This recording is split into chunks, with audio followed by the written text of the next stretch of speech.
Hi, and welcome to Crash Course Cryptozoology. In the early to mid-20th century, a strange mystery began to unfold in western Kenya and Africa, specifically in what is now known as Nandi County, named for the local Nandi people who inhabit the area.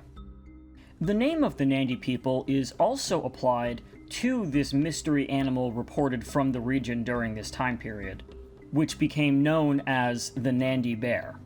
For those unfamiliar with the general gist of the story, the Nandi Bear had been referenced as a mystery animal in Kenya at least as early as 1911, and some sources even state 1910. The earliest archived writings on the Nandi Bear appear in the Journal of the East Africa and Uganda Natural History Society, in the 1911 edition. The Nandi Bear in that writing is described as a large, four-legged mammal of some kind that resembles a bear or hyena, but doesn't particularly match either of the two descriptions accurately. Most of the sightings took place along and during the building of the Magadi Railway, which today runs from Magadi to Kanza in Kenya. The railway was constructed during the early to mid-1910s, and both locals and British employees who had been deployed to Kenya for this project reported seeing or finding sign of these strange animals that had not yet been documented. This is just a general overview of the Nandi Bear, and really there's a lot more to say about it. Before diving into this particular case, it is important to note that one of the difficult things about the Nandi Bear case isn't just that sightings essentially drop off after the mid-20th century, with the exception of some more recent reports such as one taking place in the 1980s, but that the identity and description of the Nandi Bear have been particularly difficult to really set in stone. Of course, other potential mystery animals can be visually described from sightings, and so is the Nandi Bear, but there are different theories on what those sightings point to for a specific kind of animal. Of course, there's the African bear theory, which is where the Nandi Bear also derives part of its name, but there are also theories about oversized hyenas and even types of baboons that may not yet be known to science. This video is not necessarily about those theories, but they are important to the Nandi Bear case being discussed in the video. In or around 1913, a worker on the Magadi Railway discovered and documented tracks he had found that locals attributed to the Nandi Bear, or what is in their dialect the chemosit. Whether or not these two things are a one-to-one equation of each other is kind of in question, but the thing that people were calling Nandi Bear was originally, according to the locals, what was called chemosit. As that evolved over time, that may have changed, but that was the general idea. And these tracks are very interesting because they still, despite some people's conclusions, seem to defy a conventional explanation. Most sources attribute the finding of the tracks and their recording to a Fritz Schindler who worked on the Magadi Railway. There are databases that confirm that a Fritz Schindler did in fact work on the Magadi Railway during this time period. However, not every single source on these tracks attributes them to Schindler. There are a couple that indicate C.W. Hobbs, someone else who was in the area at the time, a British anthropologist, had found and recorded these tracks. However, there's some lack of clarity about this, as the source is usually given as writing that C.W. Hobbs included in the aforementioned Journal of East Africa and Uganda Natural History Society. Those sources indicate that the tracks were found in 1910 by C.W. Hobbs and written about in that year's edition. However, looking through at least archived versions of that journal don't yield any results for even mentions of the Nandi Bear, let alone any tracks. However, to reiterate, the following year's edition, 1911, does have C.W. Hobbs writing about the Nandi Bear. A description of these tracks still seems to be lacking, again, at least in those archived versions. On the other hand, even though it does seem likely that this Fritz Schindler was the person who discovered and recorded these tracks, not much is actually known about Fritz. It's even indicated in some databases that Fritz was a common nickname given by British people to those who had German or Dutch last names. While his last name was probably Schindler, There is some room for possibility that his first name wasn't actually Fritz, though sources that mention him do of course name him Fritz Schindler, including when Bernard Heuvelmans discusses the tracks in his cryptozoology book On the Track of Unknown Animals.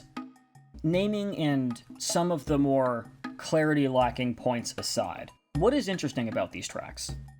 Bernard Heuvelmans, who is often considered the father of cryptozoology, himself was skeptical of these tracks, remarking that they appeared to be two Ratel prints superimposed upon each other. Ratel is another name for the African honey badger. On almost every front, Heuvelmans had a really solid point of analysis here. Honey badgers, of course, are extremely anatomically similar to other badgers found around the world, and looking at photos that I was able to track down of Eurasian badger prints that are superimposed over each other, i.e. the hind print and the foreprint overlap, the shape is almost exactly right.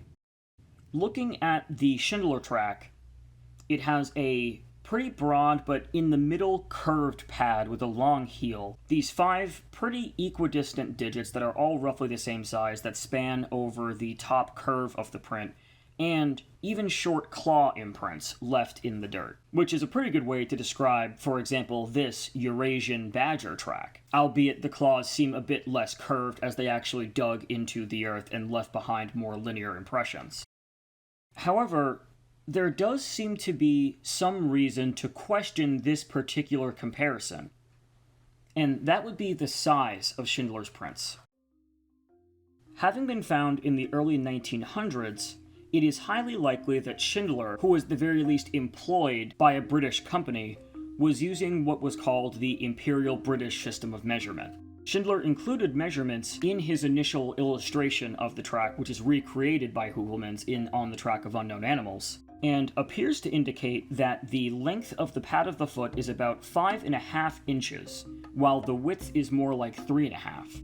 The thing about the British imperial system, which was, again, the case in Britain before they adopted the metric system in the latter half of the 20th century, is that there were measurements smaller than inches, but they were not centimeters, and they were divided differently.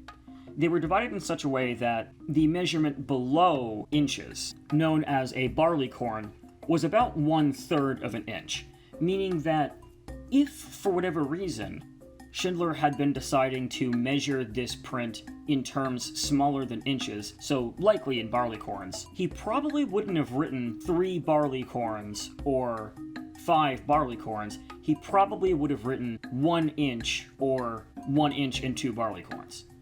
Instead, though, we do have 5.5 and 3.5, and on top of all of that, the inch marker that we use today, which is the same as a quotation, is used here, and that was still, at the time, the marker used for inches in the British imperial measurement system. By all accounts, that is far too large to belong to any known species of badger, let alone the African honey badger. If we were to size up a badger so that a flat paw placed on the ground was as large as that print, keeping in mind the idea that the prints are superimposed, meaning that only half of each foot is registered, equaling about the same size as one regular foot. That produces a badger that is leaps and bounds larger than any badger is supposed to get. So even if it resembles a honey badger, but it's not one, what could the track be in terms of known animals? Weirdly enough, that is where we run out of comparisons known to Africa. Although the Nandi Bear has been likened and even mistaken in some cases with hyenas or with larger baboons, the tracks don't resemble a canine or a baboon to any real extent. The closest known animal is definitely the honey badger. Again, at least in Africa. Elsewhere in the world, there are extremely close matches. Those matches happen to be the grizzly bear and the polar bear. There was only one bear species, at least in recent timescales, known to Africa, and that was the Atlas bear. The Atlas bear is mainly known from records kept by the Roman Empire, but In reality, they lasted very long into the modern age, going extinct officially sometime in the late 19th century. Unrelated to the Nandi Bear, there are some unconfirmed sightings of what people believed to be living Atlas bear specimens, specifically in the 1930s. And there is some interesting reasons to put a little bit of stock in this. For example, on one particular case, researchers showing illustrations of animals to locals found that at least one local identified an illustration of the character Baloo from the Jungle Book, who is in fact a bear, with what they called the chemosit. What's interesting about this illustration is it does have some similarities to more descriptive sightings of the Nandi Bear, mainly the fact that it has this large hump on the back and a sloping spine, similar to a hyena where the back legs are actually shorter than the front legs. Atlas bears also had some features that it seems like are identified with the Nandi Bear, including that very stocky body. However, there are some differences.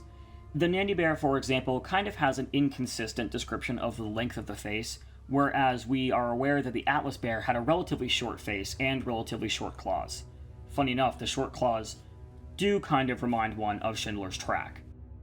So, there are some differences between what we know of the Atlas bear and what we suspect of the Nandi Bear, or at least what is described often of the Nandi Bear. It doesn't seem like anything non-ursine can comfortably account for Schindler's track, if the track is, of course, accurately recorded. If that is the case, what can we tell about the bear, or at least about the animal that made this track? If it is a bear, there's a few things that we can tell. One is that if it does have some anatomical and proportional similarity with other known bears, this appeared to be a relatively smaller specimen. Maybe that means that it was juvenile, maybe it means that these specimens don't grow very large. It's simpler that this is a small specimen of a larger animal than something like a badger that has grown close to 5 times what it's supposed to get to. Even with this smaller size, though, there are other clues about the body that this print might be telling us if it is a bear. The particularly wide and rectangular shape of the paw, for example, is something that we see in bears that attain certain muscular proportions. In particular, this adaptation appears to be present in bears that have high shoulders or haunch muscles. The Nandi Bear, of course, was consistently described as having those large sets of haunches, and it does seem like this track, comparing it to other bear tracks, is consistent with an adaptation to account for those muscular proportions, especially if they're drastic, like in the Nandi Bear, where the back even slopes smaller than the shoulders. As far as can be told, if the measurements are accurate, this does appear to be an ursine paw print of some sort. Whether or not that's an Atlas bear or the same animal that is called the Nandi Bear is, of course, impossible to conclusively discern. But if this is a bear print, then it belongs to a bear that has the same anatomical features that the Nandi Bear has been described with. And even though it might be smaller, we don't have tracks in Africa that match this animal outside of this example. Meaning that, again, if the recording of this print is accurate, we are looking at the print of an animal that, whether it's known in the annals of our history or not, is not currently supposed to exist. And yet, we have the Schindler track. I hope everyone has enjoyed this video and has enjoyed the new style that I'm going for with these videos. I feel really reinvigorated making this particular video because this is a case I've been looking at for quite some time. I also want to take this moment to thank Eli Watson. He's a researcher friend of mine who's worked with small town monsters, and he really helped with looking into the British imperial system to get an understanding of what Schindler would have been using to record his tracks. And really, without that, I don't think that this case would have gone the interesting directions that it went. I'd love to know what all of you think of this case in the comments, and of course, if I've missed anything, please let me know. As much as I would like this track to be of some kind of unknown animal, there's always room to be wrong about that, and the sooner we figure out what's correct and what's not, the sooner we get to the truth. Again, thank you all for watching, and I hope you enjoy the new style of video here. That being said, until next time.